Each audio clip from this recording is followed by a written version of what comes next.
As we wrap up the first cycle of growth, I like to say that we are at a new beginning rather than at the end. Week 9 is where we unpack the program as a whole, as we give students the credit they deserve and an opportunity to expand their learning. More than 90% of the students who have participated in this program want to repeat it, and hopefully you will too. Ideally, all of you have cultivated a palate, curiosity, and skill sets that will stay with your students forever, whether they realize it or not.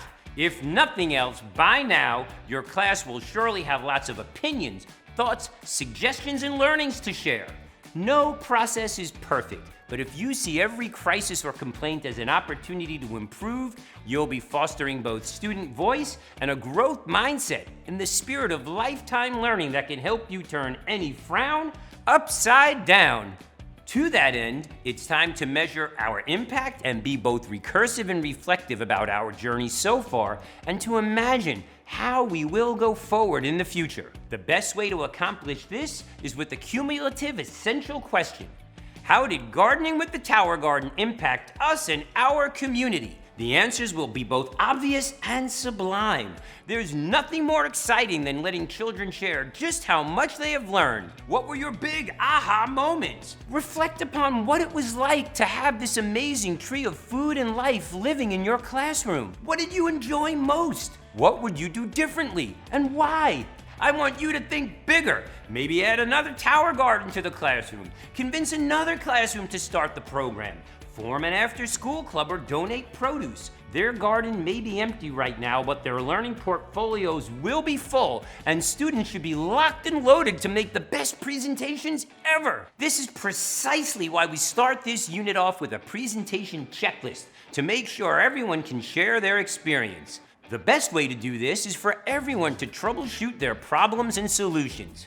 The science lesson opens up with a couple of blog posts related to problems with the Tower Garden that they may have already experienced. The children will love seeing some of their own solutions already in print, and may also learn a few more tricks of their own. Then they'll start brainstorming and sharing the problems they've encountered themselves and coming up with their own solutions. They can also document the process and create their own videos, helping turn them into experts and producers of their own content. The math lesson starts by comparing the data from the pre-program survey to the post-program survey. Not only will students see their own data, but they will also see the class data, realizing that they are part of a movement. The survey visualization handout makes it easy to share the whole class's results while preserving anonymity. Understanding how they and their classmates have changed really gets them excited. And once you have that data, reinforcing the math skills really becomes fun and personal. Taking that data and bringing it to life with charts, tables, and diagrams reinforces every skill you built on all project long. I must say, this lesson has my favorite exit ticket of all time. I used to think X, but now I know why. I love it so much, I've asked students to give you 2 examples for double the fun. Think of all the learning that will be in evidence here. I love challenging students to convince me, and this last language arts lesson is called just that, Convince Me. We'll start off with the game they all love, 4 Corners, which demands that they define their thinking into 4 categories: agree, strongly agree, disagree, and strongly disagree, and is supported by awesome online links and prompts, including 538 good persuasive speech topics, persuasive speech definitions, and the online persuasion map. I've also included prompts that are Tower Garden specific and prompts that have nothing to do with the Tower Garden but are still relevant to the students. Here, the persuasive writing rubric will create a map and a blueprint for outstanding student work, perhaps their best ever. The digging deeper activities here are specifically designed to make sure the cycle continues, be it celebratory word clouds, joining a larger movement by staying in touch with me and the work of Green Bronx Machine, or learning to create and facilitate the perfect road show. These are the lessons and activities that will make sure the learning continues long after the celebration is over. Data is absolutely critical to the success of this program and all that you do with students. To that end, we've made it as easy as possible. You'll see that the pre- and post-program surveys are identical. This enables every child to see where they started and where they've ended. Clearly, the second time around, the document will be easier for them to navigate.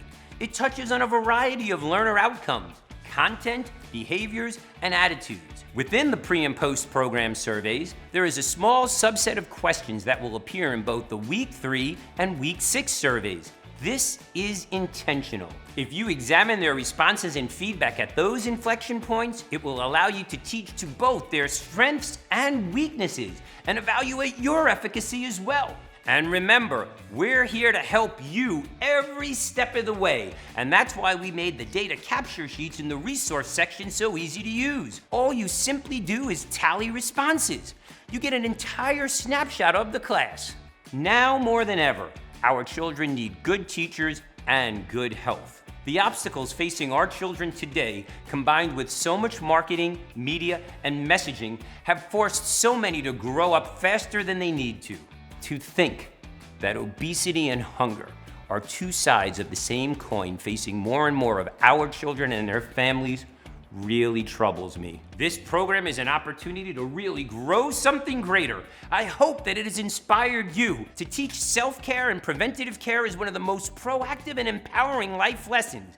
Make no doubt about it, teachers change lives. Behind every successful adult, there is a teacher, a mentor, a kind, caring, compassionate adult who fostered a growth mindset and encouraged the child to keep working, keep learning, keep asking questions, and believed in them. I wrote this curriculum because I believe in our children and I believe in you. I wish all of you joy, continued wisdom, good health, with the simple caveat that it's on you to make epic happen.